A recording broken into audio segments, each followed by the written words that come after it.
E hoje a terapeuta que eu convidei aqui é a Marina. Ela vai contar um pouquinho dessa experiência com a ferramenta. Então, deixa eu trazer ela aqui para a tela agora.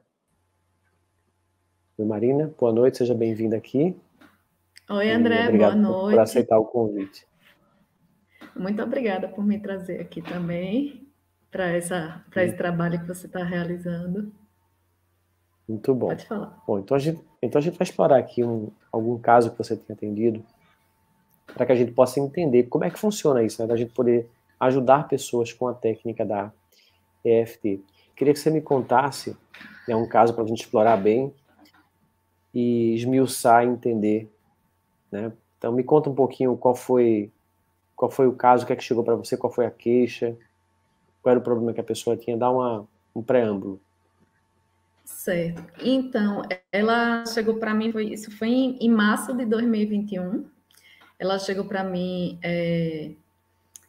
com a queixa de que que a ansiedade tinha aumentado muito. Ela já tinha ansiedade, aí com a questão da pandemia aumentou bastante. E ela estava morando sozinha, mas não estava conseguindo nem no supermercado. As aulas da faculdade passaram a ser no EAD, né? E aí ela se sentia nervosa só de entrar no elevador para levar o lixo embaixo. Ela tinha a opção de voltar a morar com os pais, mas ela não queria voltar a morar com os pais. Então ela estava dependendo muito do namorado, que quando ele ia lá passar um tempo com ela e fazia feira e até para higienizar as compras, as coisas que chegavam lá naquela época, né? Era ele que fazia, ela não queria ter contato com nada que vinha de fora, né? E ela estava atrapalhando muito a vida dela. Ele estava tendo ataques de pânico e começou a afetar em outras coisas também, né? No estudo da faculdade, na questão de se arrumar mesmo, não sentia mais vontade de se arrumar, de lavar a louça que ficava suja, de arrumar a casa. Foi aumentando a intensidade. Será que foi gerando também uma depressão? Que às vezes é comum da pessoa sair de uma ansiedade ou o quadro de ansiedade começar a gerar também um estado depressivo. Eu posso dizer que talvez sim, né? Mas assim, como eu não sou psicóloga, eu prefiro não usar esse tipo Diagnóstico, de né? diagnóstico, digamos assim, né? Então, eu não vou dizer se teve depressão, não. Provavelmente sim, né? Mas eu fui Uhum. trabalhando as questões que ela foi trazendo. E o Então essa foi começo era essa esse. essa essa foi a queixa principal. Então o que foi que fez ela buscar? Foi a ansiedade? Qual foi o motor principal? Então, a mãe dela fez um trabalho comigo. Ela disse: tem minha filha, eu quero que você veja com minha filha. Não sei o que. Eu disse: olha, ela tem que querer fazer, né? Pergunta a ela se ela tem interesse e a gente marca uma conversa. Aí eu fui conversar com ela. E ela ficou meio reticente, assim, não sei, vou conversar. Ela fazia terapia, vou conversar com minha terapeuta, não sei o quê. Aí depois ela disse que ficou, porque eu ofereci para fechar um pacote, ela ficou que não sabia se ia querer fechar o pacote, que não sabia se ia gostar, se ia continuar. A mãe dela disse assim: se você não quiser, eu estou querendo fazer. Se você não gostar, eu fico no seu lugar, não tem problema não. Aí ela resolveu começar o trabalho, né? E aí eu fui trabalhando com ela, começando a trabalhar. Já na terceira sessão, ela já me disse assim: já diminuiu bastante, não está mais tão debilitante como estava. Mas ainda, Certo. Vamos lá. Vamos lá. ainda Ela estava fazendo terapia convencional, era isso, com uma terapia convencional com estava, outra pessoa. estava, Certo. E já estava. fazia quanto tempo que ela fazia essa terapia convencional? Eu acho que Você já fazia sabe? mais de um ano. Já fazia mais de um ano, eu acho, mas eu não tenho certeza. Então, mais de um ano fazendo terapia convencional e os sintomas continuavam bem intensos, sem uma redução significativa, né? Sem uma melhora significativa. Sim. E então, na terceira sessão, ela já sentiu uma diferença bem que ela pôde já relatar, né, e perceber com clareza. Ela me disse que teve uma diminuição grande nos sintomas assim. Continuou tendo, mas já não era mais tão forte. Uhum. E Já o que não é que era tão. surgiu, né, dentro das sessões? O que é que você descobriu que ela carregava que gerava essa ansiedade? Foram várias coisas, né? Ela acabou fazendo 30 sessões comigo, e aí muita questão da infância e de quando ela era bebê, do nascimento dela.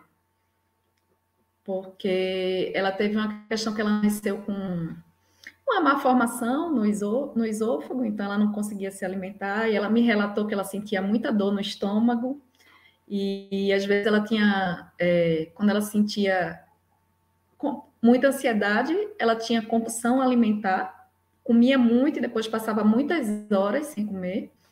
E a gente foi trabalhando e vendo as memórias, e aí foi vendo que, assim, ela não conseguia... Por 4 dias, antes que se descobrisse que ela teve essa malformação, ela não estava comendo nada, porque o esôfago estava dobrado. Então, ela amamentava, o leite voltava, e não entrava nada. E levaram 4 dias para descobrir que ela não estava chegando nada no estômago dela, né?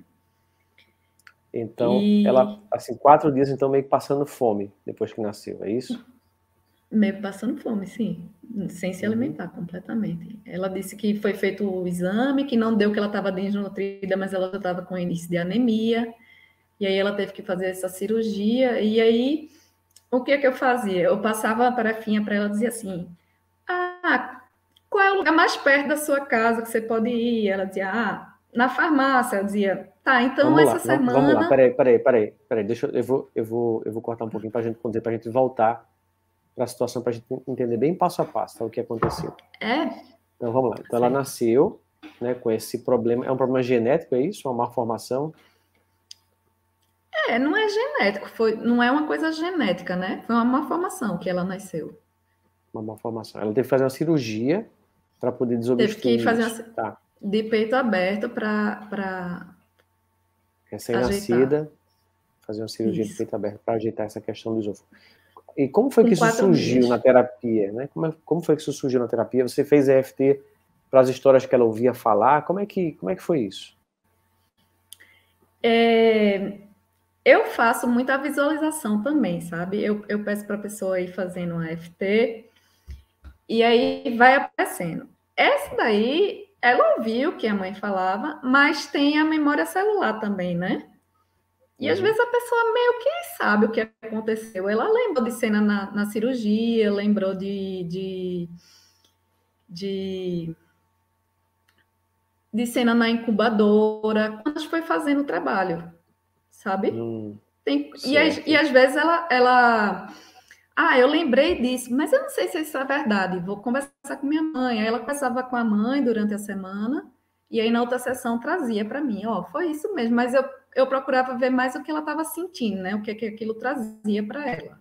Era carga emocional, que aquela lembrança, ouvir falar aquilo trazia.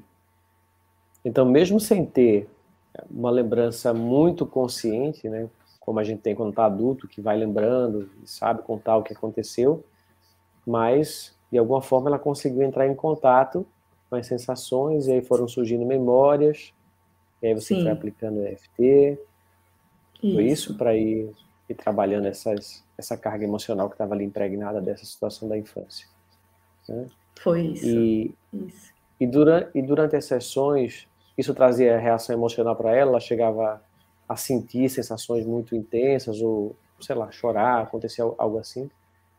Sim, chorava, às vezes ela sentia enjoo, sentia muita dor no estômago, por isso também, às vezes ela estava sentindo, ela começava a falar de alguma coisa, estou sentindo dor no estômago e não sei o que, aí eu começava a aplicar e vinha essas memórias de bebê dela e outras situações de quando criança. E essa situação afetava também na vida presente hoje no sentido da alimentação? Também gerava dor no estômago, gerava algo assim também, agora no presente? Sim, com certeza, também. A questão da compulsão, né? A questão dela não ser... Depois da cirurgia, ela lembrou de uma cena que ela estava com... A mãe estava dando banho nela, e a mãe estava com muito medo, e ela disse que podia... Ela, bebezinha, sentiu o medo da mãe, a mãe com todo cuidado, né? E a alimentação, mesmo depois dela fez a cirurgia, não podia comer muito. Então, ela comia, mas ainda ficava com fome.